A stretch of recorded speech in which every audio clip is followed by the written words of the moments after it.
In this video, we will finally animate. We will be animating a walk cycle, which you can use in a game engine easily.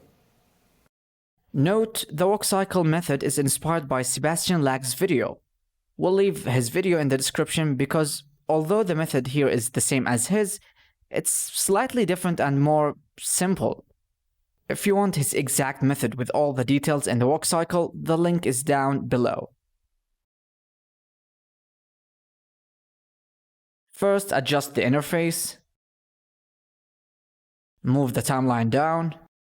Open a new window. Set it to dope sheet. Now pick Action Editor. In the timeline, you see playback. Change every frame to frame dropping, so the speed of the animation is maintained. Drag a new window and set it to dope sheet. Make it bigger.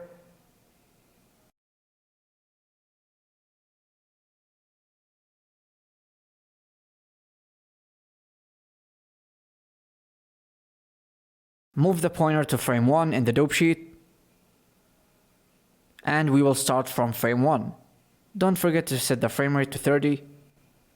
And now create a new action. Enable fake user and name it walk cycle. Press the spacebar to run the animation. Obviously nothing will move, we have no animation yet. 3D animation is basically creating poses, and Blender will interpolate the poses in between. The first pose will be like the image here. Start by moving the left leg forward and rotate it up by roughly 45 degrees. The foot is stretched, so I'll move the root bone down a bit. Move it on the Z.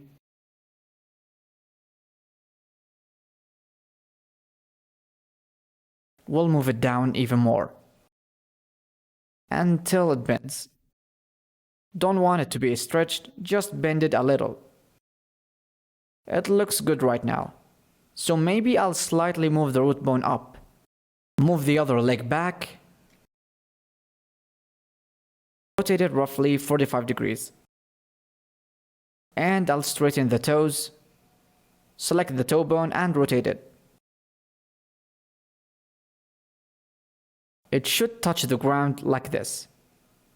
Now some small edits to the foot. Move it back even more. Don't forget to enable auto keying. Select all bones with A, then I, location rotation. This adds keyframes to the location and rotation of the bones. Also auto keying should work.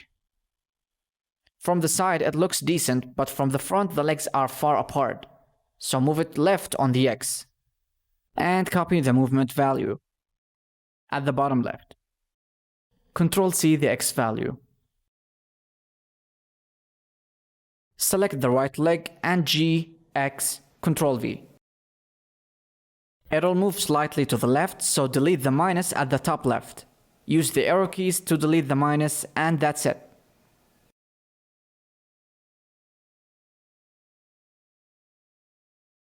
Rotate the root bone forward on the X, like the character is about to fall. This naturally happens when walking.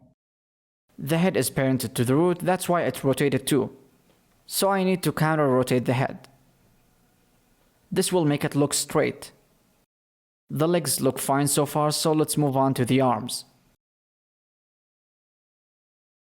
From the front view, bring them closer like the image.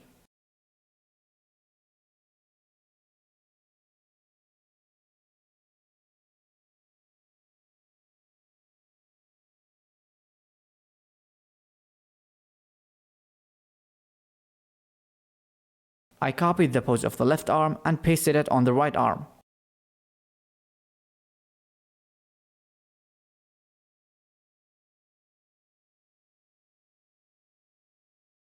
Rotate the right arm forward like the image. You can't clearly see that in the image, but you can guesstimate it.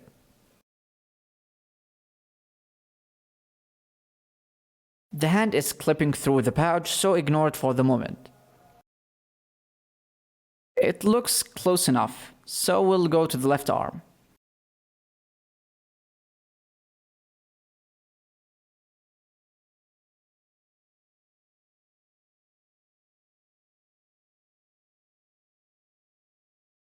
Now we will rotate the root and the spine bones. These bones are moved in the opposite direction of the forward limb. We'll rotate the root opposite to the forward foot.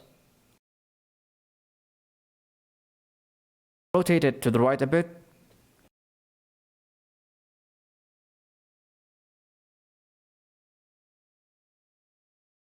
Rotate this to the left on the Z to counter the root.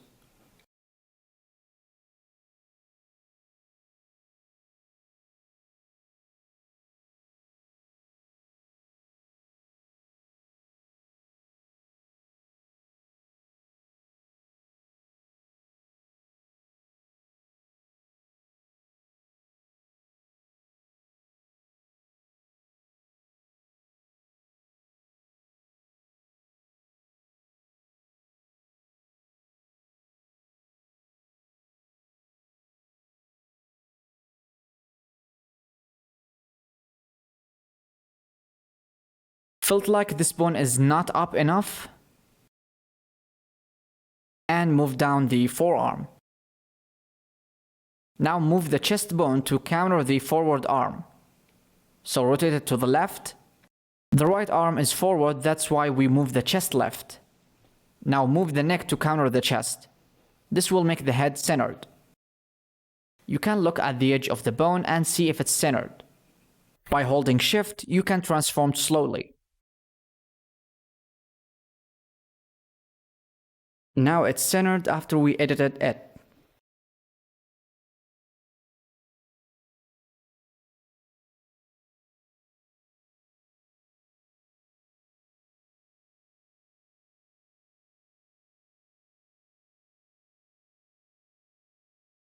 Now select all bones with A. After that, select all keyframes. Now Ctrl C to copy them and go to frame 13. Ctrl Shift V to paste flipped pose. Now we have a very simple walk. It's not complete yet, but at least you could celebrate. The left leg is very far behind, and if I edit it, I need to copy the pose and paste it on the other frame.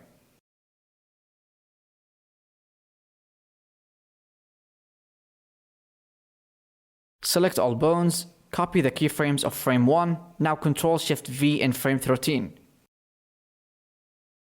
Frame 7 is the middle of the animation. I'll drag the root up until the leg is almost stretched, but don't stretch it. Select the left toe and reset the rotation with Alt R so it becomes straight. Move the foot down. It's stretched, so move the root down a bit to counter that.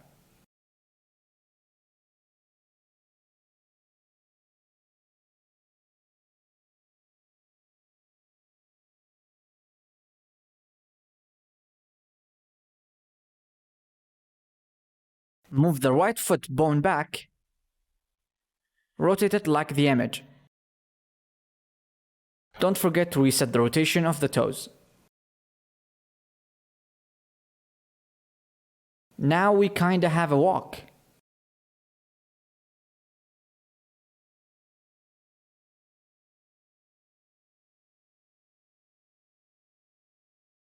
Select all bones, then select all keyframes, Ctrl C, go to frame 13, Ctrl Shift V.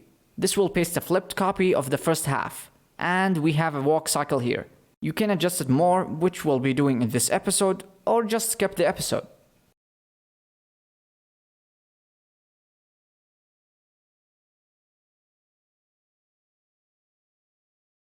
Move the pointer to frame 7.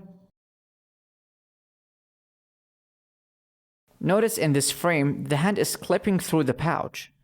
Move the arm out a bit. Now it's not clipping. Let's go through it and see if it clips. When the arm goes back, the hand clips with the pouch a bit. We will adjust frame 19.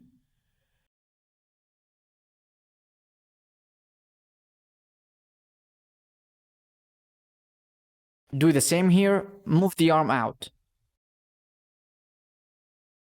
Let's test it.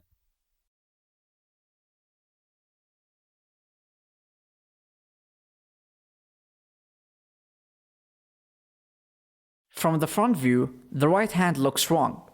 So go to the last frame and do it there. Select the hand bone and press R twice to trackball rotate it. Maybe rotate it more. Now copy the last frame to the first. Ctrl C, then Ctrl V. This way we have a cyclic animation. I move the forearm up, then copy the last frame and pasted it on the first frame.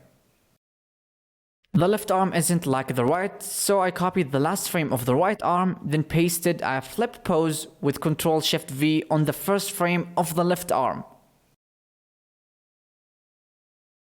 The character looks like she's moonwalking. That's because the IK controller stretches the shins mid-animation.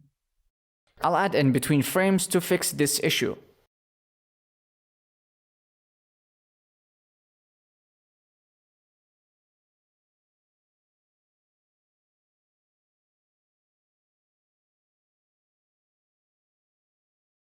At frame 19, move the left foot forward. I copied the movement value to paste it on the other leg in frame 7. Press G, Ctrl V. Now both feet move the same way. I adjusted the left foot in frame 7 and copied the movement value to paste it on the other side. Press G, Ctrl V.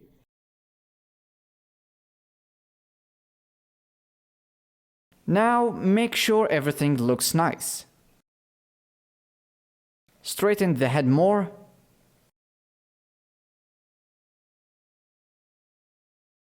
I'm trying to let the character have character. That makes her less robotic and more dynamic. More movement on bones, more dynamic look, less robotic. I don't think my animation look robotic, so we're good here. You're free to further edit the animation more, but it's good enough for this course.